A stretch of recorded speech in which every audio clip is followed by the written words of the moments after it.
Bien-aimé, shalom, topesimino shalom na kombo na Yesu Masia, nzambe na biso, amona bino, bisino bayo yobolanda biso, na canal Peniel TV, to na groupe na biso Major Kade Mabanza, to na école na biso des disciples, lelo tozanelo mususu tokotea, nzamba mona bino, biskano sobozali, na kombo na Yesu Masia, ya moto banda, émission na biso bien-aimé, dans le Seigneur, topesimino mbote shalom, Biskano Sobozali, que notre Dieu, le Seigneur Tout-Puissant, vous garde et vous protège au nom du Seigneur Jésus-Christ. Kolo Kumbama, Pascal Zanzambe, nous te remercions encore une fois, Seigneur Dieu, de ces moments que tu nous as donnés pour que nous partagions la parole de Dieu. Nous vous invitons, Seigneur, à être ici présents. Et les frères qui nous vont nous suivre, Seigneur, protège leur cœur et sois devant eux par le nom de Jésus-Christ. Bien-aimés dans le Seigneur, shalom, bino bandeko na biso ya France, shalom, bandeko Australie pa Denis Kaenge, shalom, bandeko na biso ya groupe Trinité, shalom, bandeko na biso ya groupe Eljibo, et shalom, bandeko na biso ya groupe Bana ya Notre Père, shalom, bandeko na biso ya groupe ya E-News pa Denis Kaenge, shalom. En tout cas, tout pesi bino shalom, bino ba frère, ba sœur, bana ya Peniel, bandeko nyoso baza abonné na groupe na biso. En tout cas, nzamba mona bino absamino loboko. Tozo partager en tant que ba disciple ya Yesu Masia, nzamba za na posa to vivre en tant que des disciples. Voilà pourquoi tozo poussa na chaque fois liboso na bino pour partager les loba na nzambe et les lots to partager le mususu. C'est vrai que tozaki na ba série et à partager grand thème na biso ezalaki le fruit de l'esprit oyo Christ azo recommandé biso ko ba ete soki to porter beaucoup de fruits notre Père azala honorer et nous serons des disciples de Jésus-Christ. Et to bandai ko panza moko moko ya ba fruits ya ko ba ete eza molimo santu na pesa ba fruits o na kati ya vie ya mutu po ete mutu azala rempli ezana makasi na yote Molimo Santo nde akoya ko memela yo ba fruit de l'esprit na kati na motema. Lelo tolobela eloko mususu thème na biso ya poko na lelo bien-aimé dans le Seigneur ezali la maîtrise de soi. O pezali moko ya ba fruit ya Saint-Esprit. Moko na ba eteni ya fruit. La maîtrise. Bien-aimé, pour tolongwa Satana, il faut to résister to andireye. Mais pour nous dire, Yesu senga mutu azala l'intelligence, réflexion, banako réfléchir. Lo lengeni azotambula na nzambo. Pour sozo réfléchir te, position ya vina yo, position ya makambo yo zanango, et ozala un peu difficile ya weba ko comprendre nini ozo landa et nini ozo koluka. Toyekola ki lisusu bien aimé que mutu azo réfléchir, il faut azala mutu oyo azo prendre conscience ya eloko azali kosala, la prise de conscience. Naza mwana nzambe, faut nazala conscient que naza mwana nzambe. Naza un serviteur, faut que nazala conscient nandimeli Yesu, nazali serviteur de Dieu. Voilà pourquoi la conscience, quand nous prendre une prise de conscience, ezo senganga nazala maîtrise ya biloko nyoso nga na adquérir et pas ya Christ. Vie chrétienne à lui, il faut se maîtriser vis-à-vis à mokili, vis-à-vis à corps nangai, vis-à-vis à biloko ne soit entouré ngai. Dieu nous a bénis, après ce biso, babiloko nyoso toko koloba. Lelo toko kola la maîtrise de soi. Un chrétien doit maîtriser premièrement son esprit. Et deuxièmement, il doit maîtriser son âme. Et troisièmement, il doit maîtriser son corps. Ce qui m'a commis à niveau wana, ya koyeba ko maîtriser biloko misatu, ne akoma un véritable disciple, le lengi Christ azali koloba. Donc par définition, bien-aimé dans le Seigneur, avant de compter la définition, totangi Proverbe chapitre 25, verset 28. Et le minabiso comme une ville forcée et sa muraille, ainsi est l'homme qui n'est pas maître de lui-même. Bien aimé, la maîtrise de soi, Bible lobby comme une ville forcée et sans muraille, c'est ainsi que l'homme qui n'est pas maître de lui-même.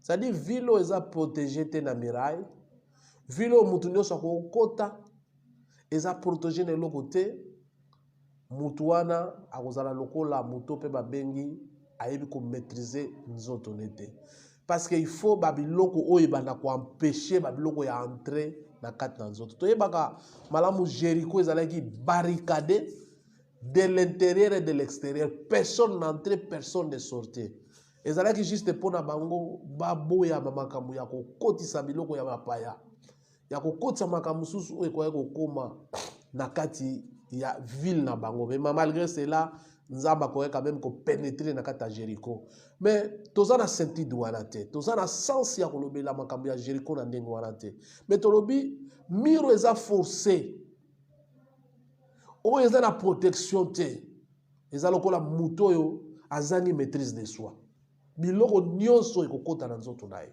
kande koya ekokota makambo ya mabe koya ekokota parce que azokoka kokose contenir te na kati na bomoi na ye akozala toujours mutu oyo makambo nyonso ezali visible ezokota facilement pe azo agir directement la maîtrise de soi par définition bien aimé ezali faculté de contrôle et de maîtrise des différents éléments de notre vie. C'est-à-dire quoi?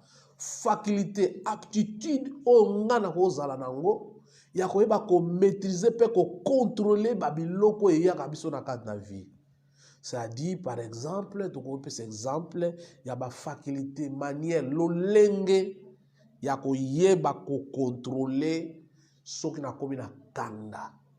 Soki na yoki kande zo yanga ndenge nini ngai na koki ko contrôler kanda o elinge bebisa makambo nyonso ya vie na ngai ba chrétien to ba makambo wana te faculté est la manière de contrôler c'est-à-dire chaque chrétien il doit contrôler et ça te parce que comme chrétien kande ko ya te d'ailleurs bible zo ba so bo soki bola na ngote c'est-à-dire ce que l'okweye na kati na bomoi na yo, comment est-ce que tu peux contrôler ces choses? Besoin en zambende yanguana.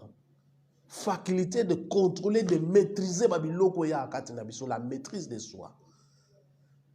Baye ko yebiso likamoko sango to ya ma. Batu su bazala so baye bisi sango ma na ye pa kwe.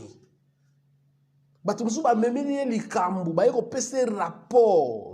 Mais ndenge ni na koza na maîtrise de soi ya ko se contrôler pour te likambo ala pe affecter te ezana batu ba pesa bango sango ya liwa yemo pa kenda na liwa ezana batu ba pesa bango sango ya malamu ya esengo mais esengo eleki ememi pe na liwa ça dit manière nini ngala ko yeba ko maîtriser quel que soit le problème dans ma vie quel que soit likambo linge yelanga manière nini ngai na koyeba ko se protéger.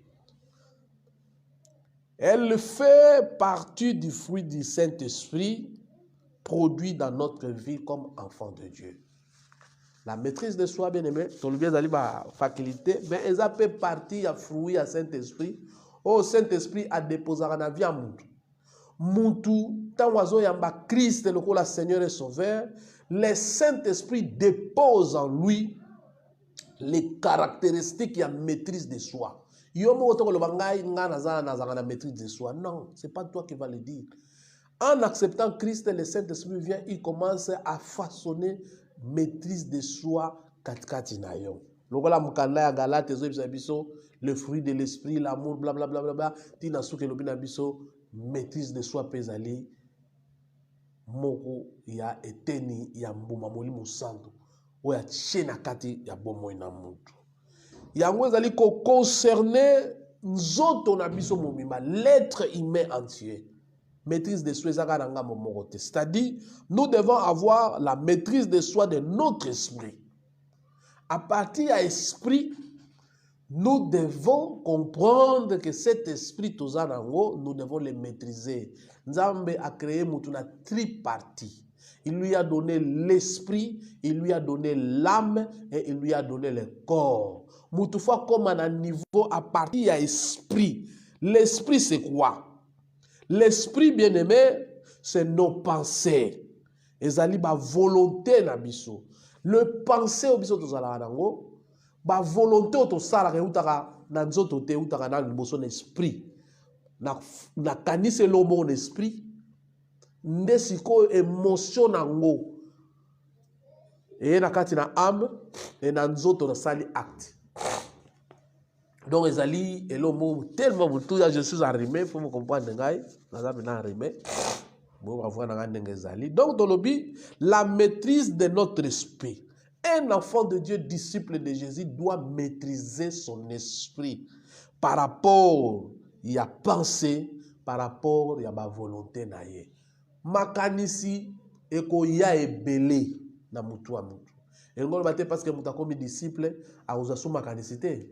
Eza la makanisi ya malamu eko ya, makanisi ya mabepe eko ya, mais ndenge nini posa na nzambe zali mutu akoma na niveau ya ko maîtriser même les pensées les mauvaises pensées o eko kota na mutu na ye et déranger yete ayeba ko maîtriser yango, ayeba ko maîtriser yango. Voilà pourquoi nzamba zolo bana biso esengeli to porter casque du sali pour permettre biso to protéger ma pensée na biso bien-aimé dans le Seigneur. Donc esengeli to yeba ndeni na ko protéger la maîtrise de soi de notre âme. Na kati âme nous avons les émotions, tous en ba sentiments, tous en ba désir. Yango ndezali biloko eza na kati ya âme na biso. Biloko wana pe ba émotion, ba désir esengeli toyeba ndenge nini tokoki ko maîtriser yango. Émotion ekoya. Okozana émotion, papa akufi ozomona ozwi émotion koyo kangani. Émotion pe ya mbongo moni mbongo ebele ozwi émotion. Ezali biloko eza naturel fo ya. Il y a des émotions oyo koya, il y a les désirs et fo ya. Eza nzoto. Eza nzoto, nzoto eza na ba désir. Eza na ba posa nango. Mais ndenge ni mutu akokoma na niveau ya ko maîtriser ses désirs ou ezoya na kati ya vie ya mutu. Voilà pourquoi mutu faza na maîtrise de soi ya koyeba ko maîtriser son âme.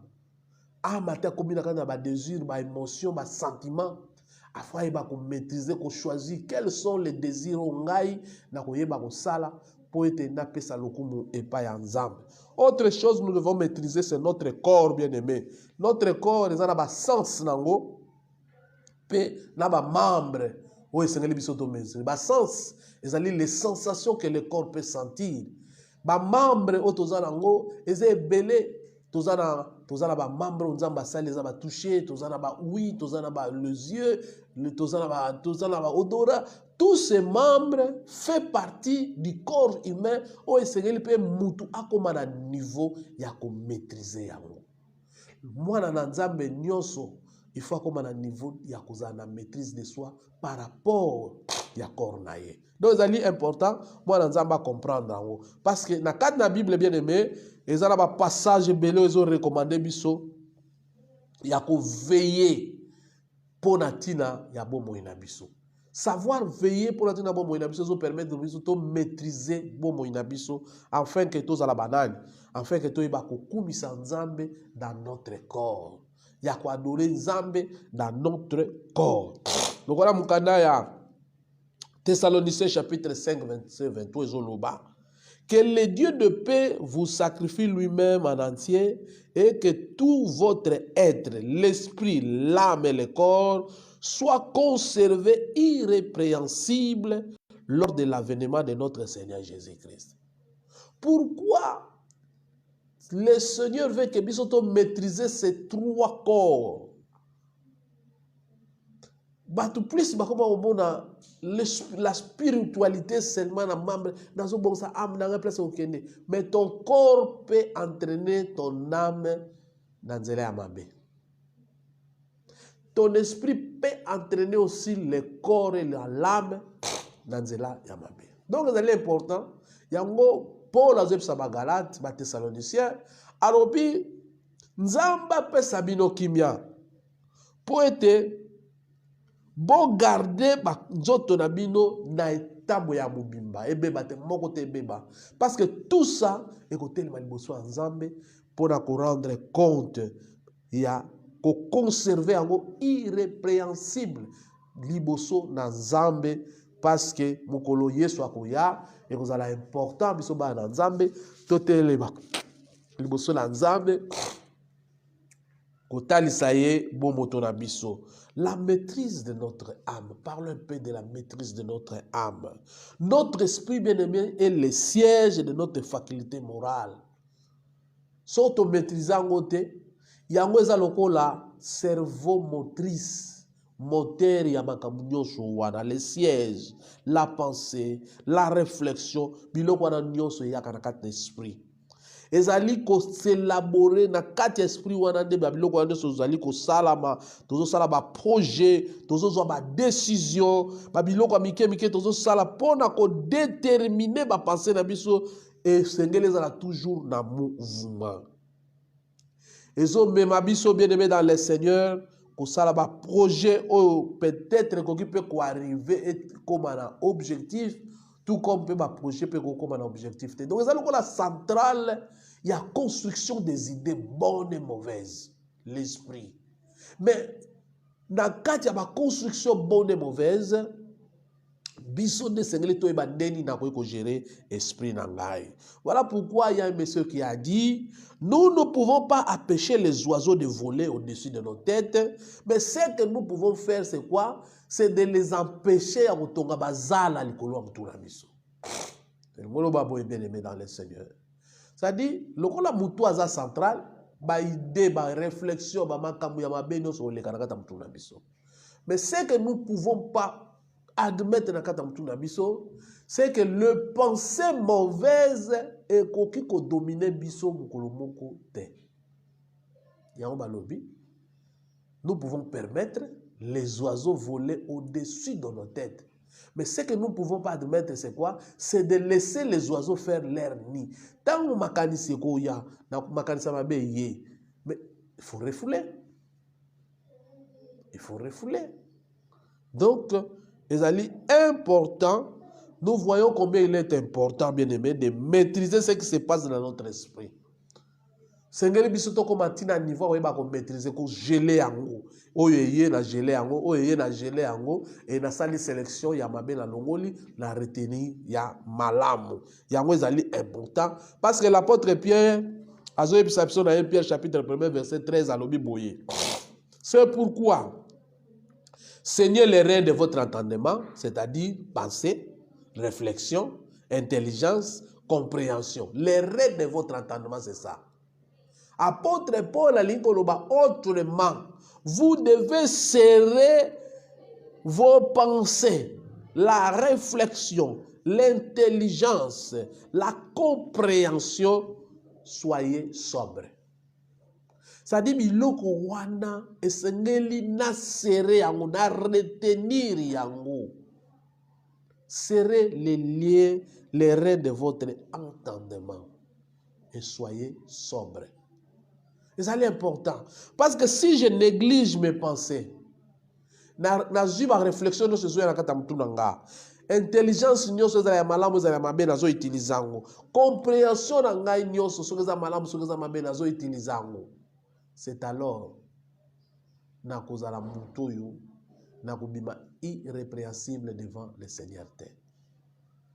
Apôtre Pierre a conseillé abina katia maele na bino sengeli bozala serré. C'est-à-dire quoi? Notre esprit bien-aimé peut être sollicité par toutes sortes de pensées. Esprit na biso. Ça peut et quand kozala sollicité dans toutes sortes de pensées. L'inquiétude koya na kata pensée na biso. L'impureté koya na kata pensée na biso, la vanité, l'orgueil, etc. Mais qu'est-ce que nous allons faire? Il faut alors les chasser et nous tourner vers les bonnes choses, bien-aimés dans le Seigneur. Comme l'apôtre Paul azali ko enseigner biso to ko exhorter biso lisusu na mukanda na ye ya Philippiens chapitre 4 verset 8. Alobi boye, on reste frères, que tout ce qui est vrai, tout ce qui est honorable, tout ce qui est juste, tout ce qui est pur, tout ce qui est aimable, tout ce qui mérite l'approbation, ce qui est vertu et désigne la louange, de dire louange, soit l'objet de votre pensée. C'est-à-dire, ce qui ngai na lobi makambo nyo c'est juste, honorable, digne de louange. Yango de badi ko comme objet à penser nanga, c'est-à-dire les mauvaises pensées aux sous ma place. Et c'est vrai de comprendre que l'apôtre Paul enseigne tout d'abord la prière. C'est-à-dire, pour gérer l'esprit bien, et je maîtrise de soi, n'a maîtriser en bien, il faut que je sois un homme de prière et un homme des actions de grâce. Yango Pierre Razoloba. Digne de louange soit l'objet de votre pensée. Dans Philippiens chapitre 4, verset 6, Paul a confirmé, ne vous inquiétez de rien, mais en toutes choses, faites connaître vos besoins à Dieu par des prières et des supplications avec des actions de grâce. Cela veut dire, si les mauvaises pensées, les mauvais projets côté Lingay, Paul a conseillé Ngalobi, ne t'inquiète de rien. Dans tout cela, faites connaître à Dieu vos besoins. Te connaître par quoi? Par la prière, par la supplication, par les actions de grâce. Donc nous ne devons pas dire, sont au coquille qu'on maîtriser l'esprit et ça faute nabiso. Parce que l'esprit doit être maîtrisé, parce que c'est le centre et commandement à Makamnyos, la maîtrise de soi, bien-aimé.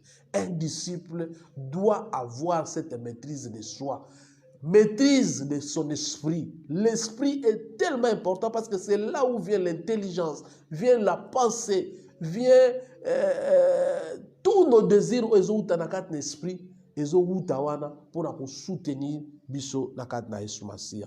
Voilà pourquoi, bien aimé, nakati ya domaine wala apôtre Paul a conseillé biso. Nous devons aussi avoir la maîtrise dans la pratique des dons spirituels.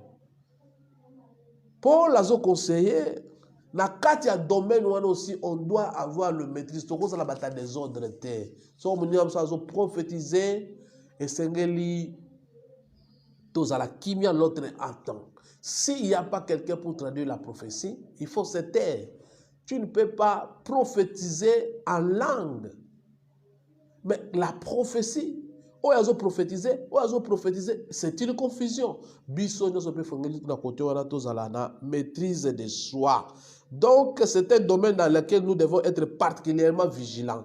Parce que surtout dans la maîtrise de soi, Dieu reproche aux anciens prophètes. Dans la prophétie, qu'est-ce qu'il est reproché? Sauter la Jérémie chapitre 23, verset 13. Dans les prophètes de Samarie, j'ai vu de l'extravagance. Ils ont prophétisé par Baal.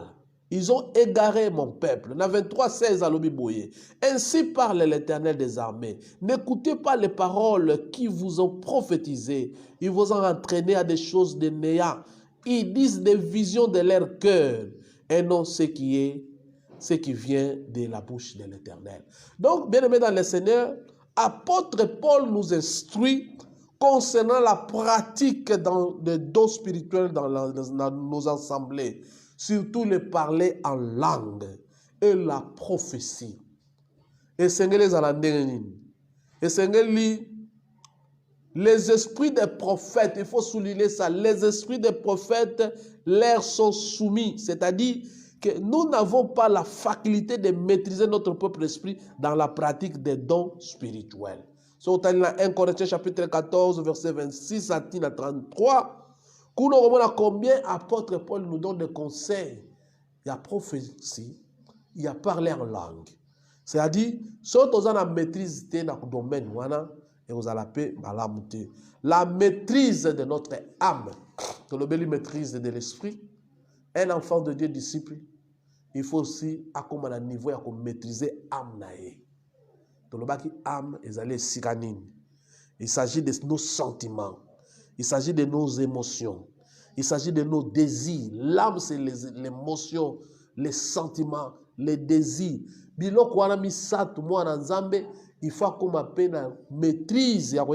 Qu'on maîtrise. Il y a beaucoup à dire dans le domaine où il y a maîtrise de l'âme parce qu'ils ont touché notre personnalité.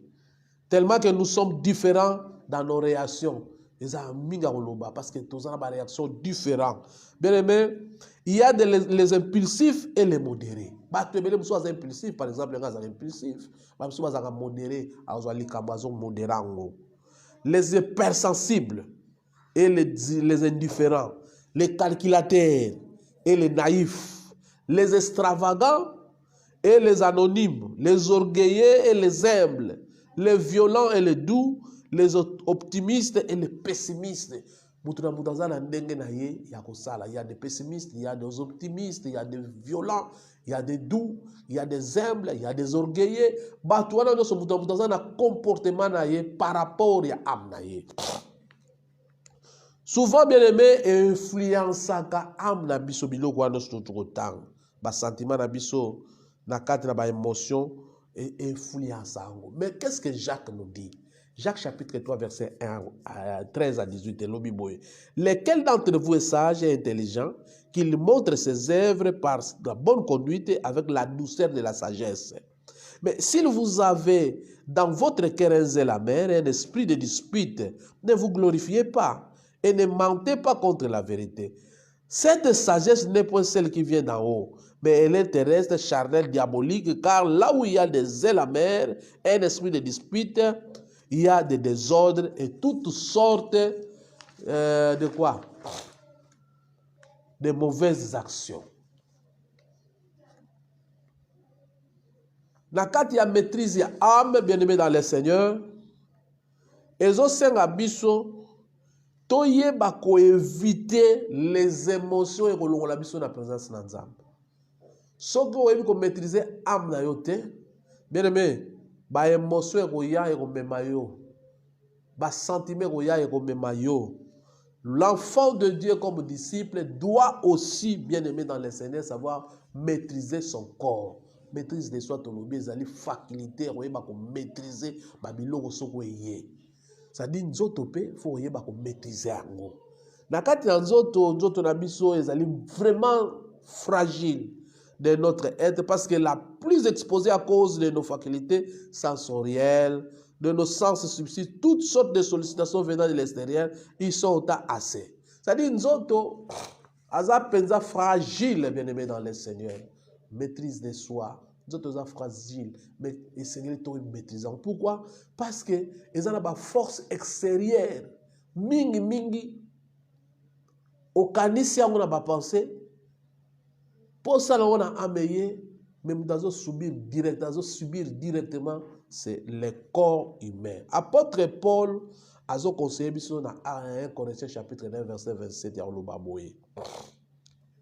lui, il disait ceci: je traite durement mon corps et je le maîtrise sévèrement afin de ne pas être moi-même disqualifié après avoir prêché aux autres. L'apôtre Paul a mis la logique à comprendre que son corps, l'esprit est bien disposé, mais la chair est faible. L'âme peut être disposée, mais les retombées de ce que l'âme a pensé, de ce que l'esprit a pensé, ça va retomber à notre corps. Et voilà pourquoi l'apôtre Paul dit, moi je traite durement ce corps ici. Il le traite durement. Pour ne pas être disqualifié après avoir prêché les autres. Ceci, nous avons la connaissance de fonction et de la valeur de la faculté sensorielle. La vérité sensorielle, c'est-à-dire, sens autoza na ngonde et otinda biso. Nous autres, c'est quoi? Nous autres, ce sont des sens. Misu, zolo, munoko, matoi. Peut les toucher. Biloko 5, eza biloko yo, ezali périgose comme mabiso, tous ala ba disqualifié na kati ya bomoyi na biso. Eloko liboso eza misu. Misu na biso bien aimé et ko attirer biso na ba image nzamba olinga te. Oyo pesa nzambe lokumu te. Ba scène ya mokili. Na ba pepe na ba comportement ya batu oyo baza ko entourer biso. Na nyonso wana bien aimé eza malamu te misu na biso ke ndokotala kuna. exemple ya David, eloko ebomaki David, eloko esalaki David akweya, eloko esalaki David alongwa na nzela, ezalaki misu. Po na nzela ya misu, ake okweya na Batsheba, pe na nzela ya misu nzambe abandi ko condamner. Donc ezali tellement important ya ko comprendre que misu na nzela ya séduction ememaka biso na convoitise des yeux. Tant que tozokota na convoitise des yeux, yango ezali ko faire partie de l'esprit du monde. Donc la convoitise des yeux c'est déjà un péché. Mais elingo lo bateke biso tozala baveugle. Esengeli tozala bato tozomona, mais tozali ko se confier na nzela na Nzambe. Lokola 1 Jean chapitre 2 verset 15 à 16 elobi. Ne mets pas le monde, ni ce qui est dans le monde. Si quelqu'un aime le monde, l'amour du Père n'est pas en lui, car tout ce qui est dans le monde, la convoitise de la chair, la convoitise des yeux et l'orgueil de la vie ne vient point du Père, mais vient du monde. Tant miso ezoke kotala, miso ezali kolula, yango ezali la convoitise du monde. Ezoute pa ya Nzambe te, mais ezoute pa ya Satana. Zoka Satana nde mto ezali kotambusa mboka oyo.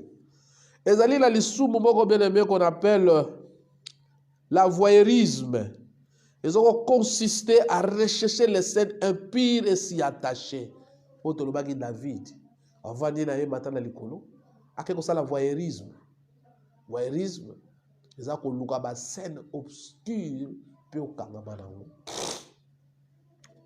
Akeko kuya na likambo esengelaki akoya te bien aimé. Tozolobe la maîtrise sur le corps, tolobi la maîtrise sur le corps, il y a la sens sensoriel, les sens du corps. Et le premier sens, c'est la vie. La vie, ezali, dans les soumons de bengi, voyeurisme. Où ezali ko sala ete, ou kende ko luka ba scène impure, pe o s'attacher nango. Jusqu'à ce que o kuya, nakati na masumu ya voyeurisme. Tolobeli lisusu bien aimé Louis Litoi. Et sengeli to boite la matin parce que yeba pe ko maîtriser matoi na biso ya ko yoka makambi oyo kaka na zana matoi pe ko bomba yo oyoki likambo ya songi yo po memi oyoki likambo sengeli ko yoka te oyoki likambo sengeli ba pe so rapport normalement oyoki on a denga ba po sali ba dégâts. Proverbe chapitre 18 na biso na verset 8 elobi, les paroles des rapporteurs sont comme des friandises, ils descendent jusqu'au fond des entrailles. Donc, ce qui vous a mis sur la marque, il faut passer le motema pour la biyoka yoka. Ça n'a pas tout fait, babuma bandeko na bango, babuma bayana bango, à cause de yoka famille kabwana, mabale kabwana à cause de yoka, mabote kabwana à cause de yoka. Et c'est que to comme la maîtrise, il y a maîtrise de soi, pe pour natina na matoi na biso. Et là, on se c'est que lobela, o ezali na kati sensoriel, c'est le goût. Le goût, bien aimé, c'est la faculté de trouver aux aliments de la saveur. Ils ont la faculté aux côté de la saveur. Ils ont permettre de prendre la nourriture avec un plaisir, bien aimé. Cependant, il ne faut pas que le plaisir de manger et de boire devienne une passion qui va vous dominer. Nanzela ya kolia sengeli pe toyeba ko sala bato toyebi ko se maîtriser.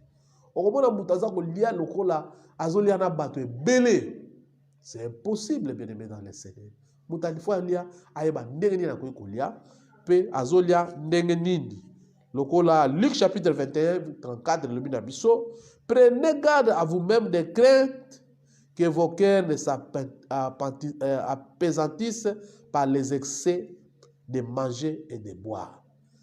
Nakati ya maîtrise ya kolia, le goût ezali eloko sengeli to yeba ko maîtriser yango.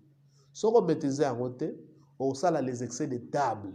Pour ça, dans Nzambe zate que yokeni na masumu pour na kolia.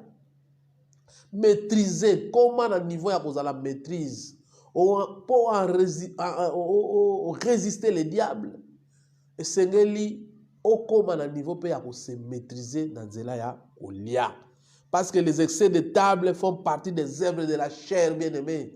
Tant on sala les excès de table, ozokoma na bazèvre de la chair. Lokola Galates chapitre 21, 5-21 zoloba.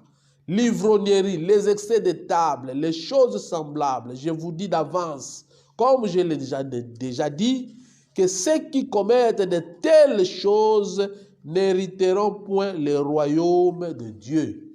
Donc, Seigneur, nous devons comprendre si on comprend dans le Seigneur. Les excès de table. 1 Pierre chapitre 4, verset 13, c'est assez, en effet, d'avoir donc le temps passé à accomplir la volonté des païens, en marchant dans la dissolution, la convoitise, l'ivrognerie, les excès de manger et de boire, et les idolâtries criminelles. Donc, Moutou, Nakati, Nagou, et Seigneur, là, il va dominer les désirs. Yakulia. Donc, la maîtrise de soi, à ce qui concerne notre nourriture, bien aimé, permet de ménager notre santé et nous garder lucides pour les choses de Dieu. On a des sengeli mo na nzambaye. Iloko na kolia sengeli okoma na niveau wana. Iloko monsieur sengeli to zwa maîtrise na se le toucher. Tolobi la maîtrise du corps par rapport au corps sensoriel, c'est-à-dire tozo lobela c'est les sens, les 5 sens, ya nzoto o mutu sengeli a maîtriser. Pour apesa nzambe lokumu sinon te soka yebi ko maîtriser ba 500 swanate a okoma na niveau asumuka le toucher aussi ezali moko ya ba sens ezo permettre biso eto kota na ba sentiment ça dit na ba ndoko palper ba sentiment e o mema ngai pe na kati na masumu donc ezali sens ezo permettre biso d'apprécier ou non ce qui se dégage des choses ou des gens avec qui nous sommes en contact. Donc, ils ont permis de tout comprendre dans le toucher. Babylone, quoi, sont les vrais, ils ont ça qui toque, on a bâtonné tous aux alentours. Mais par la toucher, bien aimé, c'est que nous comprendre que par la toucher, nous réagissons aussi au froid et au chaud. Et l'on a moto, mais là, on est dans le toucher. Et l'on a pion, on est dans le toucher. Le toucher est important, très important. Parce que la plupart, il y a des salaka, et salaka mingi par le toucher. Il est merveilleux de constater, bien aimé dans le Seigneur. Dieu nous a créés en fait que nous puissions avoir du plaisir dans les choses courantes de la vie, telles que les caresses ou les manifestations de la tendresse ou de l'amour, même dans un simple poignet de main. Mais il y a un kota na ba sentiment oyo ko mema batusu bazoluka ko kota na ba désir o nzamba permettre ba ote na nzela ba toucher. 2 Corinthiens chapitre 12 verset 21 l'obinin. Je crains qu'à mon arrivée mon Dieu ne m'humilie de nouveau à votre sujet et que je n'aille plaire sur plusieurs de ceux qui ont péché précédemment et qui ne sont pas repentis de l'impureté, de l'impudicité et de la dissolution auxquelles ils se sont livrés. Wana Paul a pesa ba Corinthiens, azo yebisa bango comment est-ce que alingite akuta bango na etawana. Donc c'est le muto comme à niveau ya comprendre que ce qui toko marcher honnêtement comme au plein jour, loin des excès bien-aimés dans l'ivrognerie, de la luxure et de l'impudicité, Romain lobi, tokozala banani, tokozala bateau, tokozepel ça, nzambe. Et là, monsieur Sengeli to maîtriser c'est l'odorat. L'odorat aussi, les ali ba goût, où ils ont permettre de biso to yoka sensibilité et pour être capable de percevoir des milliers de odeurs. Il faut évaper mon tout maîtriser. Naibi papa lek nanga moko azoa kindogi. Azu kindogi likolo ya zolo. Balambi biloko esengele ya yoka te. Akeko yoka akeko bibisa nzongo ezaki na 100 mètres pour zolo mtetinda ke. Donc il faut savoir aussi maîtriser ton odorat. Maîtriser ton odorat, il y a des parfums so mudatia on senti que le parfum ya moto. Donc c'est l'odorat est ma case. Le moi nzambe doit avoir la maîtrise ya nzoto na mobimba na ba 5 sens na nyoso pour à préserver nzoto na mukula Yesu Masia akoya azala liboso na nzambe. Et là monsieur sengeli to maîtriser ce sont nos membres. Nos membres du corps sur lesquels nous devons principalement veiller, c'est la langue, l'olemo na katiagu. Le lemo est le muke. So e buko dominer monte. So za na maîtrise de soi te. Bien aimé, atanda kwa ngoza ba étage bono kotonga ngo panza yango na ngonga. Pona kotonga ndako za difficile ko sala ba mois. Mais pona kopanza ngo et peut-être 31 heures du temps ils facile pona kokwea. C'est-à-dire la langue bien aimé, lokola Jacques azoloba dans Jacques chapitre 5, petit feu peut embraler une grande forêt. La langue, c'est un petit feu, mais il peut embraler toute une forêt. Donc, c'est ce que nous comprendre. Ils ont membre à mouké, mais koki ko bebisa. Donc, moutoufa comme à un niveau, il y a ko maîtriser la langue. Ils ont domaine moko, ils ont particulièrement, il faut moutouza la vigilance. Sinon, la maîtrise de soi doit s'appliquer avec rigueur aux paroles qui sortent de la bouche. Surtout, vous avez une maîtrise de la parole sur le biso. Comme Jacques chapitre 1 verset 26 à l'obi. Si quelqu'un croit être religieux sans tenir sa langue en bride, mais en trompant son cœur, la religion de cet homme est vaine. Ce que la religion est vaine, bien aimé. Donc, c'est important. Moi, dans Nzambe, à niveau, il y a ko éviter la langue, pour être la langue, et à la maîtriser, afin que nous l'utilisons pour la bénédiction. Le lème, ce n'est pas pour la malédiction. Les gens qui ont la malédiction. Non, c'est que la langue nous utilisons pour la bénédiction.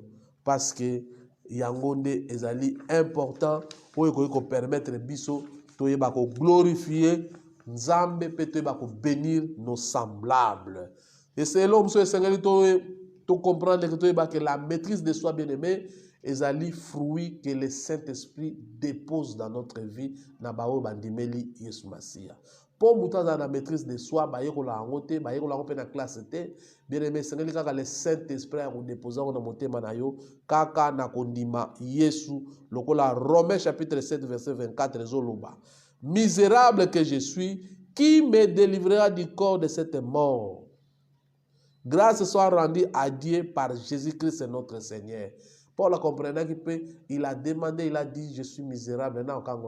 Heureusement, grâce soit rendue à Jésus-Christ. Ce n'est que Jésus-Christ, ce qu'on y a bien à monter manayo, ne oya ko vivre le fruit du Saint-Esprit qui sera déposé par le Saint-Esprit. Et ça, Makas Nabi sauté, bien aimé. Donc, nous devons bien comprendre qu'il ne s'agit pas de rechercher la maîtrise de soi par des pratiques religieuses ou austères consistant dans les préceptes qui nous sont fondés sur les ordonnances et sur les doctrines des hommes et que nous deviennent préniciés par l'abus selon qu'il est écrit par l'apôtre Paul que dans Colossiens chapitre 2, 18, verset 23.